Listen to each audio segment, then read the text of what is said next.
오늘 함께 나눌 하나님 말씀은 여호수아 1장 1절에서 9절까지 말씀입니다.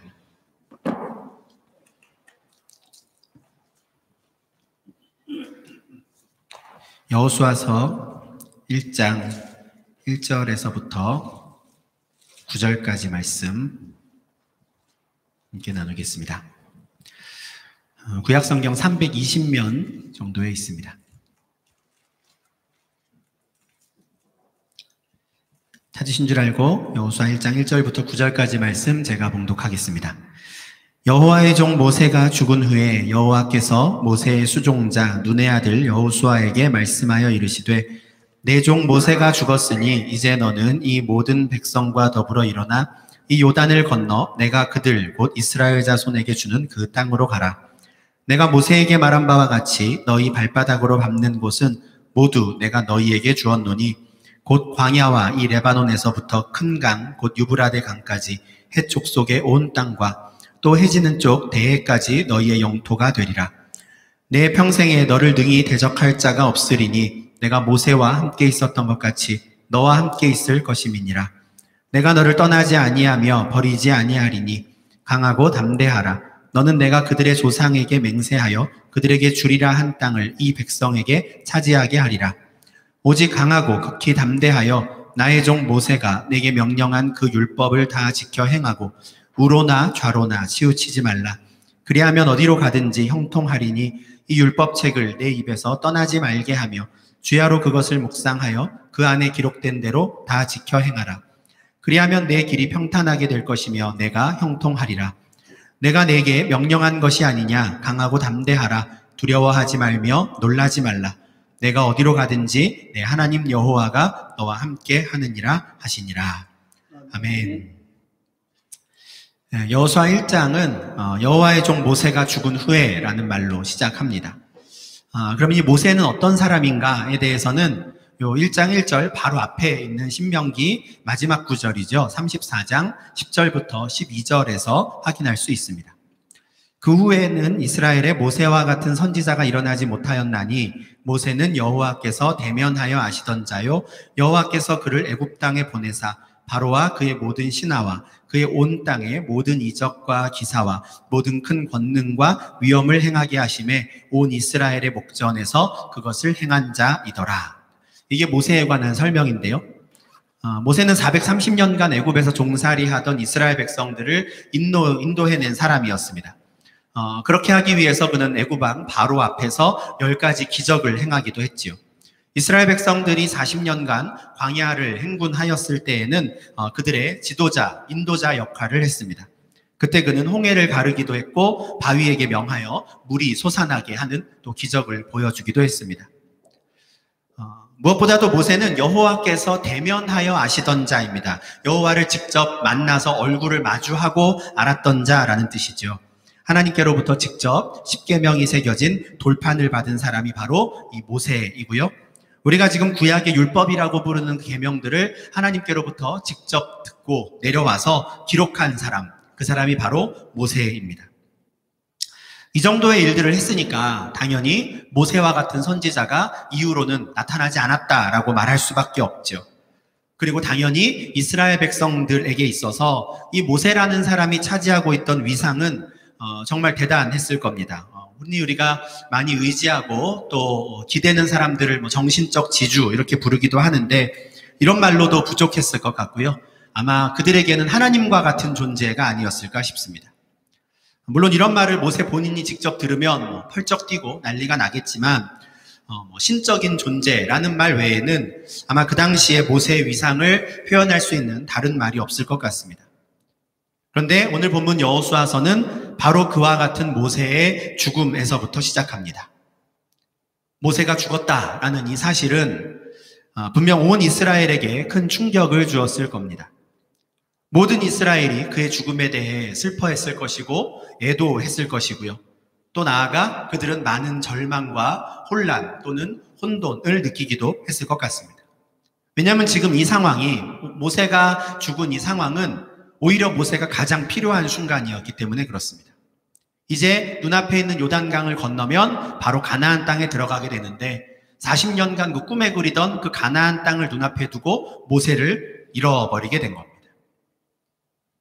만나와 메추라기를 먹으면서 40년간 광야 생활을 견딜 수 있었던 것이 바로 그 땅에 대한 소망이 있었기 때문이었고요. 우리가 저 땅에 들어가면 젖과 꿀이 흐르는 그곳에서 우리는 이제 안식할 수 있을 것이다 라는 것을 기대하며 여기까지 왔습니다. 이제 강 하나만을 남겨두고 있는데 바로 그 상황에서 모세가 죽은 것이죠. 가장 결정적인 순간에 그 신적인 존재와도 같았던 정신적 지주 모세가 사라집니다. 그때 이스라엘 백성들이 어떤 생각을 했을까에 대해서는 성경에 기록되어 있지 않지만 우리가 충분히 상상할 수 있습니다. 모세가 없어도 우리가 저 땅에 들어갈 수 있을까? 염려하는 사람들이 많았을 겁니다. 모이기만 하면 이 이야기를 했겠죠. 모세 없이 괜찮을까? 우리가 할 수 있을까? 모세가 없는데 하나님께서 계속해서 우리를 인도해 주실까? 여러 가지 생각들로 아마 불안한 사람들이 많았을 겁니다. 모세라는 그 위대한 지도자에 대해서 기대하면 기대했을수록, 의지하면 의지했을수록 많은 사람들이 절망했을 것이고 그 중에는 여기까지인가 보다. 가나안 땅을 목전에 두고 우리는 여기가 끝인가 보다라고 생각한 사람도 있었을 것 같습니다. 그런데 여호와의 종 모세가 죽은 후에라고 시작하는 여호수아서를 보면 이스라엘을 향한 하나님의 계획은 모세가 죽었다고 해서 중단되거나 취소되지 않습니다. 모세가 죽은 후에 여호와께서는 모세의 수종자 여호수아에게 말씀하기 시작하십니다. 예전에는 이 수종자라고 번역된 단어를 시종이라고 번역을 했는데요. 어시스턴트입니다. 조수죠. 모세 옆에서 일을 하던 여호수아인데 모세가 죽고 그 모세의 시종으로 일하던 여호수아에게 하나님께서 나타나셔서 이렇게 말씀하시죠. 내 종 모세가 죽었으니 이제 너는 이 모든 백성과 더불어 일어나 이 요단을 건너 내가 그들 곧 이스라엘 자손에게 주는 그 땅으로 가라. 다시 말씀드리지만 모세가 죽었다고 해서 가나안 땅을 이스라엘에게 주시겠다고 하신 하나님의 약속이 취소된 것은 아니었습니다. 하나님께서는 그동안 모세가 하던 역할을 그의 수종자 여호수아에게 맡기시고 모세가 하던 일을 계속 이어가게 하시죠. 여호수아가 모세의 후계자가 된 것인데 사실 여호수아가 이런 중책을 갑자기 맡게 된 것은 아닙니다.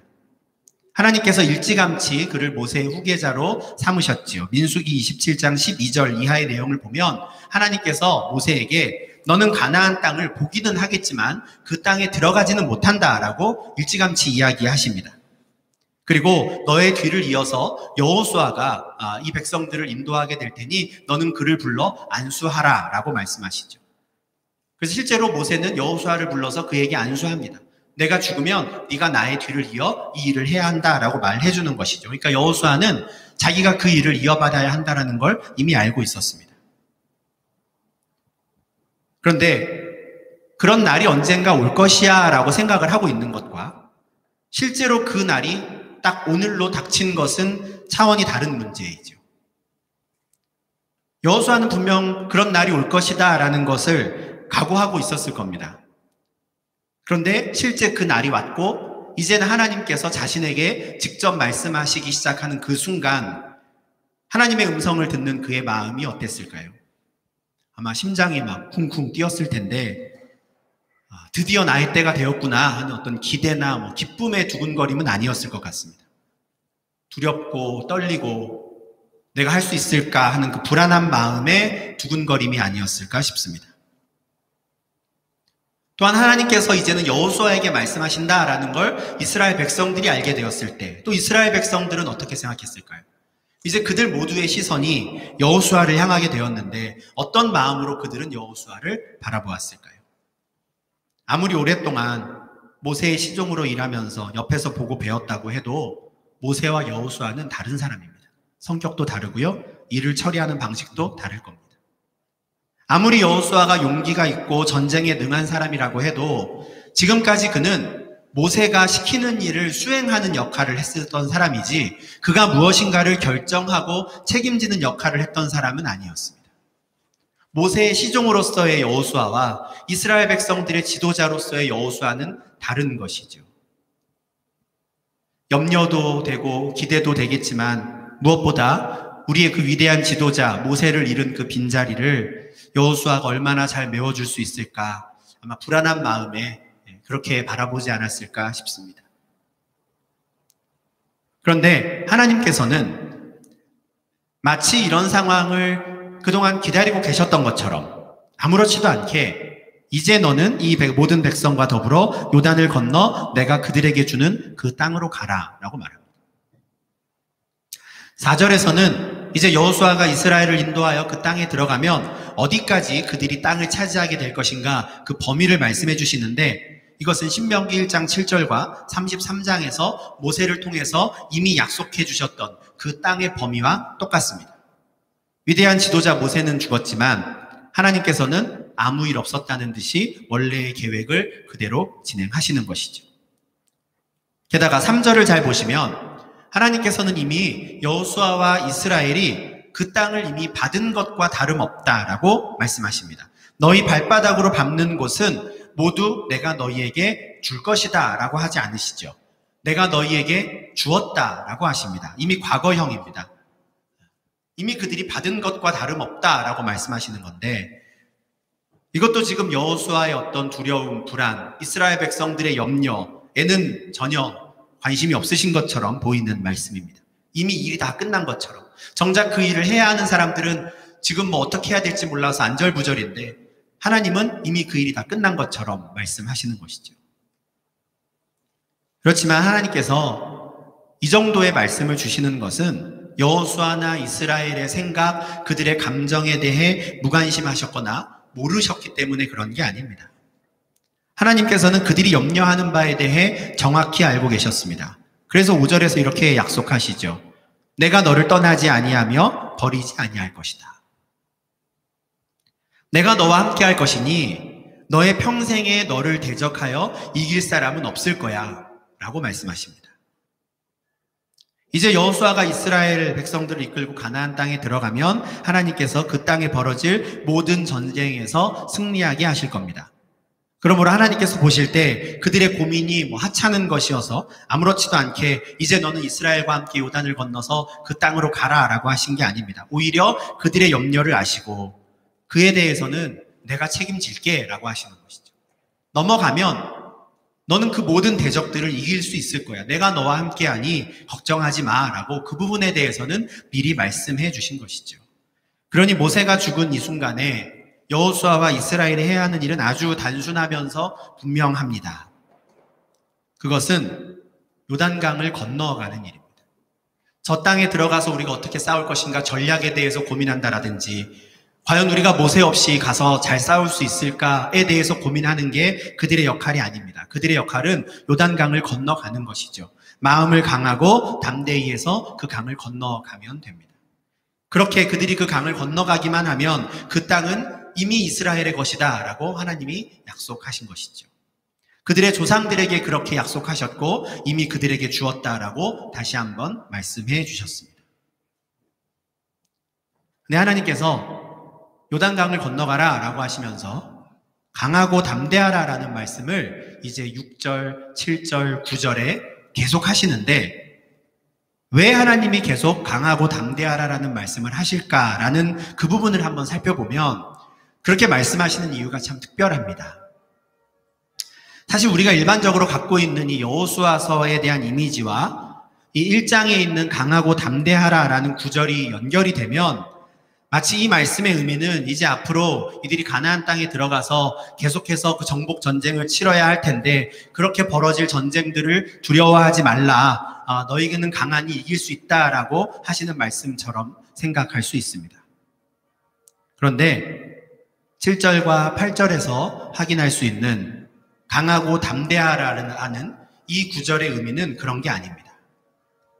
이런 말씀이 있죠. 오직 강하고 극히 담대하여 나의 종 모세가 내게 명령한 그 율법을 다 지켜 행하고 우로나 좌로나 치우치지 말라. 그리하면 어디로 가든지 형통하리니 이 율법책을 내 입에서 떠나지 말게 하며 주야로 그것을 묵상하며 그 안에 기록된 대로 다 지켜 행하라. 그리하면 내 길이 평탄하게 될 것이며 내가 형통하리라. 여호수아와 이스라엘 백성들이 마음을 강하고 극히 담대히 해서 무슨 일을 해야 합니까? 하나님은 전쟁에 대해서 말씀하지 않으십니다. 하나님께서 그들에게 지금 너희는 마음을 강하게 해라, 극히 담대해야 한다라고 말씀하시는 이유는 그래야 그들이 모세를 통해 받은 율법을 다 지켜 행할 수 있기 때문입니다. 율법책을 입에서 떠나지 말게 하며 주야로 그것을 묵상하기 위해서 마음을 강하게 해야 합니다. 묵상만 하는 게 아니라 그 안에 기록된 대로 다 지켜 행해야 하기 때문에 그들은 극히 담대히 해야 합니다. 강하고 담대히 하여 여호수아와 이스라엘이 해야 하는 일은 전쟁이 아니라 율법을 지키는 일이었습니다. 이런 말씀을 보면 여호와의 종 모세가 죽은 후에 하나님께서 염려하셨던 것이 무엇인가를 알 수 있습니다. 하나님 입장에서는 과연 저들이 모세 없이도 가나안 땅을 차지할 수 있을까? 그걸 염려하지 않으셨습니다. 그건 하나님의 관심사가 아니었습니다. 그건 어차피 모세에게 달려있는 일이 아니라 전쟁은 하나님께 달린 것이기 때문에 모세는 비록 그들을 떠났지만 하나님께서 그들을 떠나지 않으시고 버리지 않으시기 때문에 그들은 어디에서든지 승리할 것입니다. 모세를 통해 그들에게 승리를 주셨듯이 이제 여호수아를 통해 그들에게 승리를 주실 겁니다. 그러니 그들이 그 땅을 차지하는 건 당연한 일이었어요. 하나님께서 염려하신 건 그게 아니었습니다. 저들이 모세 없이 괜찮을까가 아니었어요. 하나님께서 염려하셨던 건 오히려 그 다음에 벌어질 상황이었습니다. 하나님께서 약속하신 대로 가나안 땅을 차지하고 살게 될 그때에도 과연 이스라엘이 내가 저들에게 준 율법을 지키며 살 것인가? 그게 하나님의 관심사였습니다. 왜냐하면 이제 가나안 땅에서 시작될 이스라엘 백성들의 삶의 환경은 지금까지와는 완전히 다를 것이기 때문입니다. 단적인 예가 하나 있죠. 음식입니다. 음식. 우리가 1월 중에 보았던 말씀 중에 하나님께서 광야에 있는 이스라엘 백성들에게 만나와 메추라기를 주셨다라고 말씀을 드렸는데 가나안 땅에 들어가서 이들이 그 땅의 소산물을 먹기 시작하면 이제 더 이상 하나님께서 만나를 내려주지 않으십니다. 그럴 필요가 없거든요. 실제로 여호수아서 5장 12절을 보면 이스라엘이 그 땅의 소산물을 먹은 다음 날에 만나가 그쳤다라고 합니다. 그리고 이후로 다시는 만나를 보지 못합니다. 하나님께서 기적을 안 베풀어 주시는 게 아니라 그들에게 다른 방법으로 먹을 것을 주시기 시작하는 것이죠. 그 땅의 소산을 처음 먹은 날 어땠을까 한번 생각을 해봤는데 정말 기뻤을 것 같습니다. 40년 동안 한 가지 음식만 먹다가 가끔 메추라기도 먹었지만 만나만 먹다가 그 땅의 소산, 새로운 음식을 먹으니 정말 맛있었을 거예요. 그런데 이제 그들은 새로운 문제에 부딪히게 됩니다. 더 이상 문을 열고 나갔을 때, 텐트 밖을 벗어났을 때 땅바닥에 만나가 없는 것이죠. 내일은 우리가 무엇을 먹어야 하나 고민해야 합니다. 이어지는 상황들을 나중에 한번 가만히 읽어보시면 사실 이 음식 문제에 있어서는 차라리 전쟁을 거듭했던 시기가 더 좋았을지도 모르겠습니다. 무너뜨린 성읍들에서 획득한 전리품을 나눠 먹을 때도 있었고요. 가나안 사람들이 재배했던 곡식들을 먹을 수도 있었기 때문입니다. 더 큰 문제는 전쟁 이후이지요. 가나안 땅 정복 전쟁이 끝나고 이스라엘 백성들은 지파별로 가정별로 땅을 기업으로 받습니다. 그때부터는 각자 자신들의 손으로 농사를 지어야 하죠. 그런데 문제가 뭡니까? 이스라엘 백성들 중에 단 한 사람도 농사를 지어본 적이 있는 사람이 없다라는. 그들은 애굽에서 종살이를 하다가 광야로 나와서 40년간을 광야에서 살았습니다. 단 하루도 농사를 지어보지 않았죠. 그럴 필요가 없었습니다. 만나와 메추라기가 있었으니까요. 신앙적으로 보면 하루하루를 하나님의 은혜로 살았다라고 말할 수 있겠지만 현실적으로 보면 먹고 사는 문제와 그 방법에 대해 단 하루도 고민해보지 않은 삶을 지난 40년을 살았습니다. 우리로 치면 나이가 40이 되고 50이 될 때까지 단 하루도 제 손으로 돈을 벌어보지 않은 사람인 거예요. 모든 이스라엘 백성들이.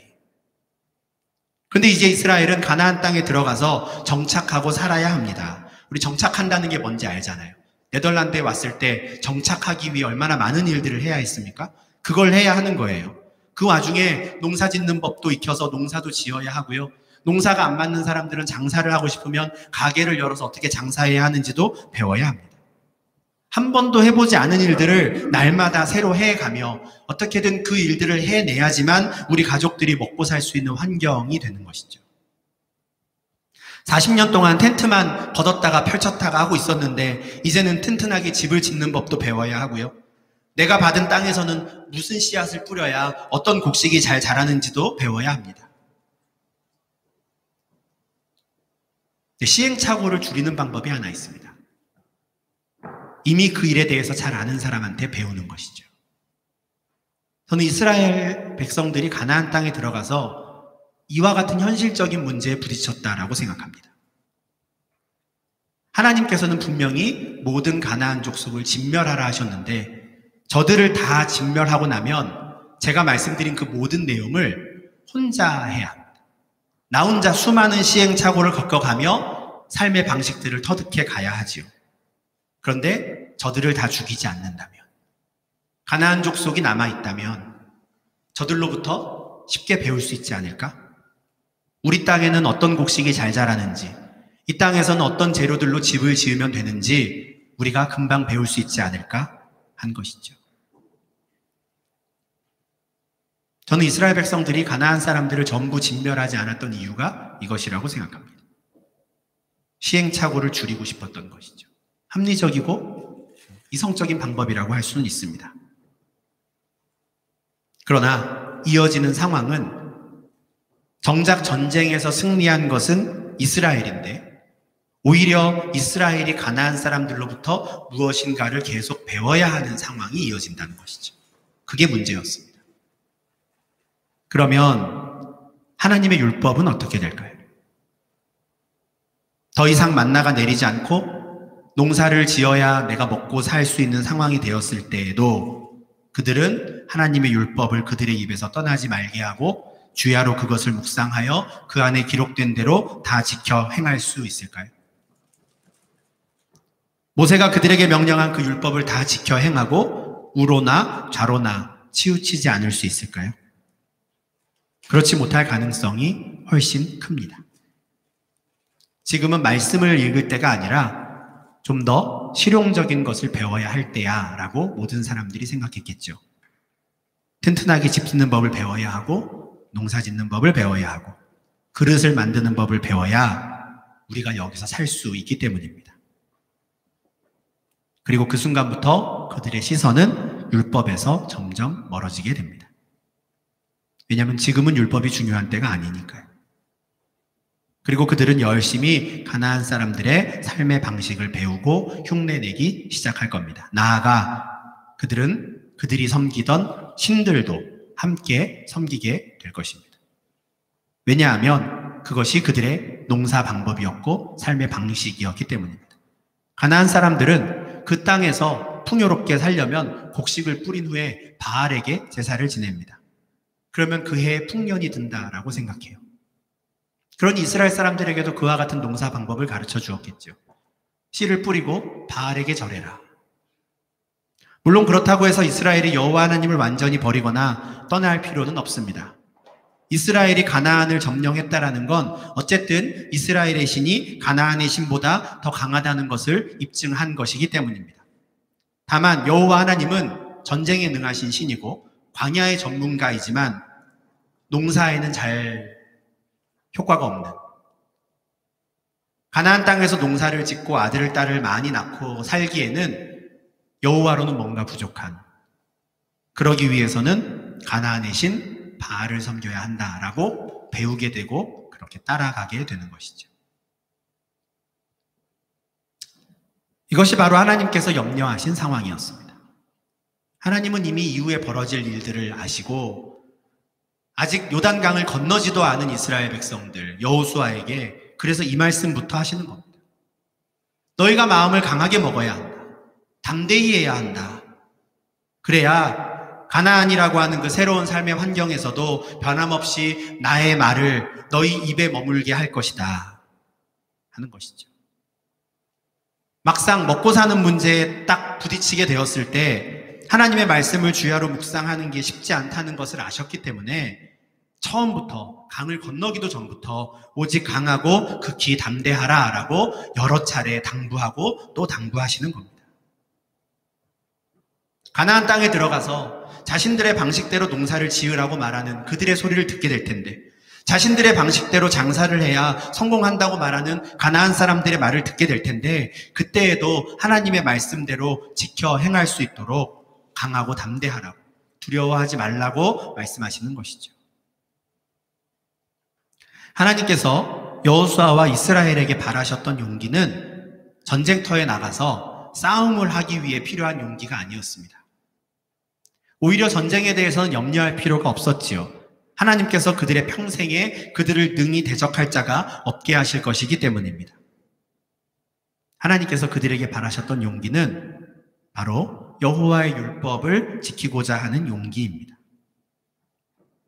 처음 농사를 짓는다는 게 어렵겠지만, 많은 시행착오를 겪을 수밖에 없겠지만, 그래도 가나안의 방식이 아니라 하나님께서 말씀하신 방법대로 농사를 짓기를 바라셨습니다. 농작물을 어떻게 수확해야 하는지도 잘 모르고, 수확한 농작물을 어떻게 처리해야 하는지도 잘 모르겠지만, 그래도 가나안의 방식이 아니라 하나님의 방법대로 하기를 바라셨습니다. 처음으로 장사를 하는 것 참 어렵겠지만, 그건 역시 하나님께서 말씀하신 규정대로 장사하기를 바라셨습니다. 사실 율법의 내용이라는 게 이런 것들입니다. 가나안 땅 입성을 눈앞에 둔 여호수아와 이스라엘을 향해 하나님께서 강하고 담대하라 라고 하신 이 말씀이 우리에게도 필요한 말씀이다라는 것, 우리도 마음에 새겨야 하는 말씀이다라는 건 분명합니다. 우리가 언제 제일 고민합니까? 우리가 언제 제일 불안해하죠? 눈앞에 요단강이 보일 때입니다. 저 요단강 건너편에 있는 대적들이 빤히 보일 때죠. 그러면 우리는 염려하고 고민합니다. 내가 잘할 수 있을까? 이길 수 있을까? 근데 오히려 하나님께서는 그 문제들에 대해서는 별로 신경 쓰지 않으십니다. 염려하지 않으세요. 하나님께서 우리를 떠나지 않으시고 버리지 않으시기 때문에 승리하게 하신다는 것이죠. 그게 지난 1월 달 한 달 동안 나누었던 말씀이잖아요. 환난 중에 우리를 구원하신다, 우리를 지키신다, 우리를 인도하신다. 하나님은 그런 분입니다. 그러니까 우리의 염려와 하나님은 다른 것을 염려하시죠. 그런데 사실 우리가 막상 눈앞에 보이는 요단강이나 대적들이 있을 때 우리가 염려하긴 하지만, 실제로 지난 날들을 가만히 한번 생각을 해보면 그런 일들로 내가 시험에 들었는가를 생각해보면 그런 일은 많지 않습니다. 대적들로 인해 내가 시험에 들은 일, 요단강 때문에 시험에 들은 일 별로 많지 않아요. 오히려 그것들은 오히려 하나님께 더 매달리게 하고요, 하나님을 더 의지하게 하는 자극이 되었을 뿐입니다. 정작 우리를 정말 시험에 들게 하는 건 눈에 보이는 어려움이나 대적들이 아니다라는 걸 우리는 경험적으로 알고 있죠. 우리가 시험에 드는 때가 언제입니까? 우리 귀에 삶의 풍요를 약속하는 달콤한 소리들이 들릴 때입니다. 어려운 환난이 아니에요. 오히려 이렇게 하면 네가 성공할 수 있어라는 무엇인가 성공의 기회가 주어진 것처럼 보일 때, 그때 우리는 시험에 듭니다. 내가 조금만 더 무엇을 어떻게 하면 내 눈앞에 말 그대로 꽃길이 펼쳐질 것 같은 그때 우리는 시험에 들지요. 왜냐하면 내가 조금만 더 무엇을 어떻게 해야 하는 그 방법이 하나님께서 기뻐하시는 방법이 아닐 때가 많기 때문에 그렇습니다. 학교 생활이나 사회생활 하다가 누군가가 성적을 잘 받는 법, 사회생활을 잘하는 법에 대해 이야기할 때 우리 마음이 흔들리지 않습니까? 그 방법이 성경적인 것이 아니라는 것을 알지만 그래도 그렇게 한번 흔들리는 마음을 다잡기가 참 어렵습니다. 그냥 그게 나에 대한 문제면 어떻게든 버티겠는데, 그게 내 자녀에 대한 문제라면, 내 자녀의 진로에 관한 문제이거나 취직이거나 진급이나 연봉과 관련된 문제면 더 어렵습니다. 눈 딱 감고 성도로서의 양심을 한 번쯤은 저버리기 쉬운 상황들이 너무 많죠. 가나안 땅의 바알과 같은 존재가 이 시대에도 돈과 화려해 보이는 문화와 성적인 쾌락들로 만연해 있습니다. 그렇게 우리를 자극하지요. 그리고 그 풍요를 즐기기 위해서는, 그와 같은 쾌락 가운데 성공하기 위해서는 내 말을 들으라고, 우리처럼 해야 한다고 말하는 유혹의 소리들이 너무 많습니다. 물론 그들도 신앙을 바꾸라고 하지 않아요. 하나님의 말씀을 듣는 건 일주일에 한 번으로 충분하다라고 말할 뿐입니다. 나머지 6일은 하나님의 말씀이 아니라 다른 방식으로 살아야 성공할 수 있다라고 말하는 것이죠. 그래도 힘을 내서 세상의 방식이 아니라 하나님의 말씀대로 한번 해보려고 하면 그때마다 꼭 우리를 찾아와서 유난 떨지 말라고, 다른 사람들도 다 그렇게 하는데 왜 혼자 그렇게 튀냐고 말하는 사람들이 있습니다. 제일 우리를 약하게 만드는 말이죠. 다른 사람들도 다 그렇게 해. 나만 이상한가 싶은 생각을 하게 됩니다. 그러다 보면 성경적인 방법이 아니라는 것을 알면서도 성도로서 꺼림칙하기는 하더라도 결국 남들도 다 하는 그 똑같은 방법을 따라가는 것이죠. 그리고 애써 스스로를 위로합니다. 다른 사람들도 다 이렇게 하니까. 그러나 그럴 때 우리는 오늘 본문의 9절 말씀을 기억해야 합니다. 내가 너에게 명령한 것이 아니냐. 강하고 담대하라. 두려워하지 말며 놀라지 말라. 내가 어디로 가든지 내 하나님 여호와가 너와 함께 하느니라. 우리는 하나님의 백성이니 하나님께서 명령하신 대로 해야 합니다. 그게 정상이에요. 내가 너에게 명령한 것 아니냐? 마음을 강하고 담대히 해서 하나님의 말씀에만 귀 기울이고 그 말씀대로 순종해야 합니다. 이 말씀을 오해하시면 안 됩니다. 이제 앞으로 율법에 충실해야 하니 이제는 내 생업을 다 포기하고 성경만 읽고 암송해야 하나 보다, 이런 말씀이 아니죠. 그들의 방식이 아니라 하나님의 방식대로, 성경대로 씨앗을 뿌리고 성경대로 농사를 짓고 성경대로 수확을 하고 성경대로 그 수확물을 파는 겁니다. 그 일을 하기 위해서 강하고 담대해야 하고 두려워하지 말고 놀라지 말아야 합니다. 하나님이 나와 함께 하신다는 사실을 믿고 그렇게 해야 하는 것이죠. 여전히 코로나가 기승을 부리지만 이제 백신 접종이 시작되고 이야기들이 들리면서 점점 코로나 이후의 시대에 대해서 전망하는 분들이 많이 계십니다. 많은 분들이 앞으로 우리의 실생활이 어떻게 달라질까 관심을 갖고요. 앞으로 유망한 업종은 어떤 것이 있을까 예측을 많이 내놓기도 합니다. 신앙적으로도 마찬가지입니다. 이렇게 비대면 예배가 활성화된 이 마당에 앞으로 우리는 어떤 방식으로 신앙생활을 하게 될 것인가 고민하고 궁금해하는 분들도 많습니다. 그러면 교회는 또 그 변화에 어떻게 대처해야 하는가에 대해서도 다양한 전망들이 있습니다.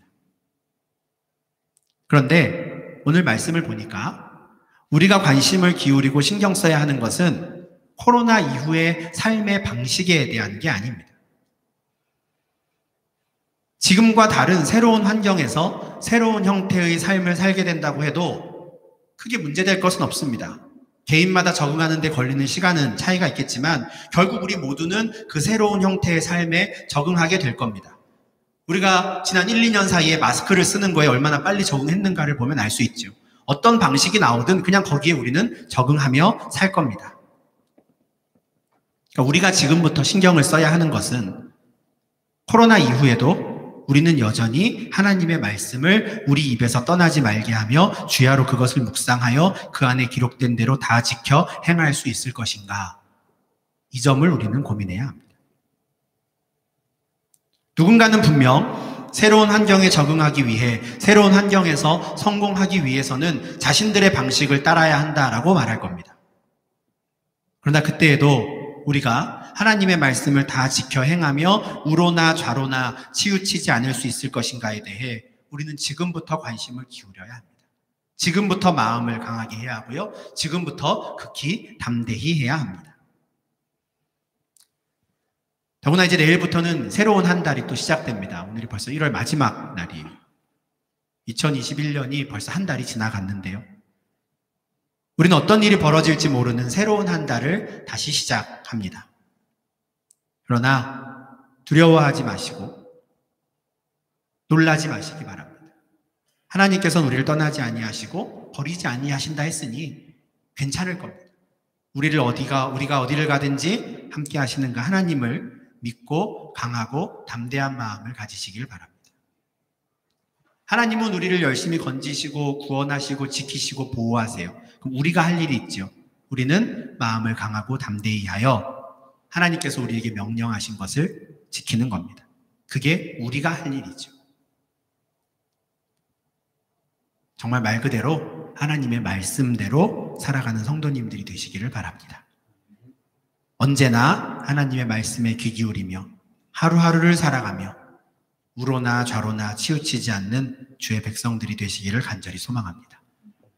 강하고 담대한 마음으로 그렇게 주의 말씀에 순종해 갈 때 날마다 우리를 형통케 하시는 그 하나님의 은혜가 우리의 삶에 임하기를 주님의 이름으로 축원합니다. 기도하겠습니다. 하나님 아버지 감사합니다. 지난 한 달간 말씀을 통하여 하나님께서 우리를 얼마나 사랑하시는지, 우리를 어떻게 인도하시며 환난과 어려움 가운데에도 어떻게 우리를 건지시고 지키시는지 알게 하시니 감사합니다. 또한 오늘 말씀을 통하여 그 가운데 우리는 과연 무엇을 어떻게 해야 하는지 또 배우게 하시니 주님 감사를 드립니다.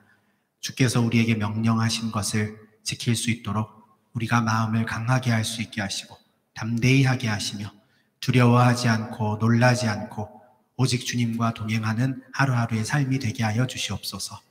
세상의 방식, 가나안의 방식을 따라가지 않게 하시며 어떤 순간에서든 마음을 강하게 하여 우로나 좌로나 치우치지 않고 주께서 우리에게 말씀하신 대로 살게 하시며 성경대로 씨를 뿌리고 농사를 짓고 거두어 드리며 성경대로 그 물건을 내다 팔며 그 가운데 주께서 주시는 그 은혜 가운데 하루하루를 살아가는 저희 될 수 있도록 인도하여 주시옵소서. 그때 우리를 형통케 하시며 날마다 함께 하시는 주님의 은혜가 우리 가운데 충만할 것을 믿사오니 은혜를 더하여 주시옵소서. 예수님 이름으로 기도합니다. 아멘.